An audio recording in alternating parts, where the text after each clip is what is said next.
you question your own faith, like in a real way. Like, like you, like, yo, I know you say everything happens for a reason. Boy, I don't know. I really don't. But I'm here until I'm not. Yeah, well, hopefully George Floyd, the reason there that we're seeing is finally hitting that tipping point with everyone, that there's enough people there. I'm encouraged to see so many people of every color out there marching and everybody having the conversation that's never happened at this level before. Listen, we've gone way beyond. I just want to, since we all be together and Dan's back with us as well, a couple quick questions, if you would. If you had one core message that you wanted white America to understand or to appreciate, any of you, just what's the core message as we have our final moments together you want them to leave with, you think can move their hearts, if it's not already moved, or if their hearts move their feet in a way, and their hands in a way, and their wallets in a way, and their behavior in a way that makes America the unified place that it is. Because when we talk about divisions, we can talk about everything, but anger rarely, it can open us, it can focus us. But I don't know if you agree, my experience is the only thing that cures it long-term is unity. And unity is just a fancy word for love. And when there's love, human beings treat each other incredibly well. And when there's not, human beings can be evil. So what is your message that you'd like white America to hear, or what is the action you'd like to call for? Reverend Jackson, would you like to start? Your mic. Well, while he's unmuting, I'll just say this before I go.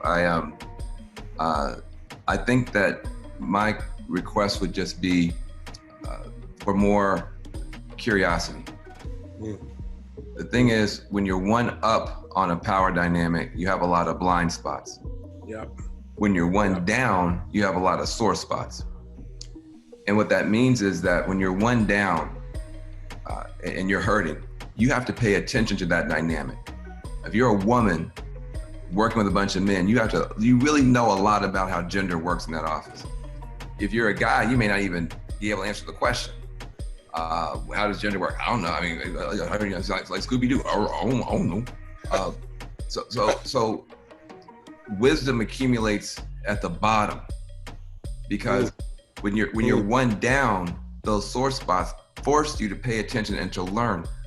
When you're one up, you know, and it's not even a moral thing. If you're in a car, wherever you are in that car, you have certain blind spots. The problem that we have is the people who are one up on race do not know that they do not know. They do not know that they do not know. They think that they know. And so the first step has to be, maybe there's something in my blind spot. If this many people are marching and demonstrating it, either all these black people are lying and lazy and up to no good, or maybe there's something in my blind spot that I can't see. And so the power of curiosity, of assuming you don't know everything, assuming you can't know everything, and that your position, just like when you're driving a car, your position in that car will determine what you can see and what you can't see. I think, opens it up for more wisdom to be shared throughout the system.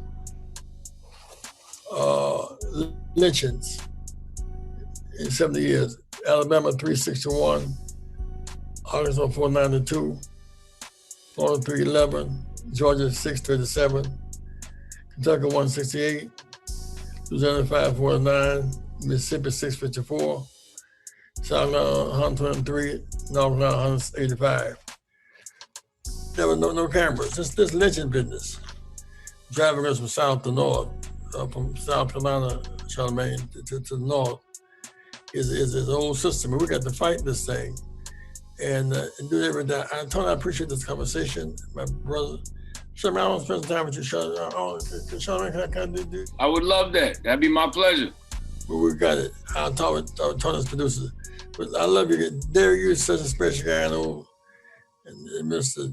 The guy from CNN, man, he doesn't love me anymore, but I love him.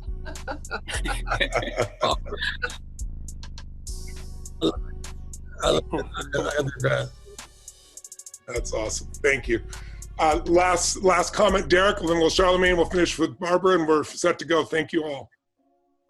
Federal Hamer, Mississippi civil rights activist, she gave a speech and she talked about the nature of the South.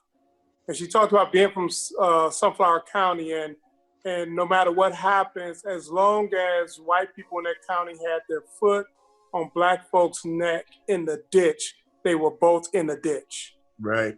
And that's the reality where we are.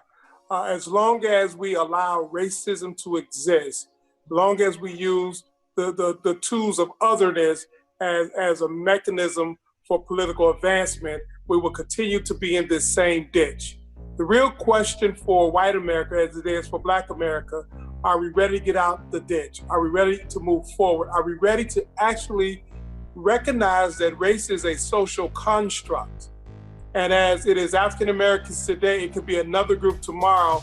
And if we want to continue that system, we are dooming our children to a future that's worse than the past that we're looking at. So we must walk together and recognize that this social construct must be blown up. And we need to build a more perfect approach so that all of us can be treated with respect and dignity. Because if not, as time goes, things can shift, and that's not what we want to see. Thank you. Barbara, any final comments? What you want white folks to understand, to feel, to act upon? Well, what I want is for them, there's a phrase that's used in the academic world, which of course I'm half in right now, and that is the epistemology. So basically, what process do you use to process your knowledge and what you then stand for? And what I've been arguing is that with white folks, there's an epistemic dilemma between how they see the world versus how we see the world, how the gangster class sees the world. So what I would say, I'm sort of like what Van Jones was saying, and that is, I would like them to entertain the notion of having a new perspective, Yes. to believe that the way they looked at things, that there may just be another way to look at the world and to look at Black people. And like Van Jones said, as Black folks, or as James Baldwin said, I've had to outsmart white people my whole life. I've had to know what they were about and what they were thinking, but they don't know anything about me.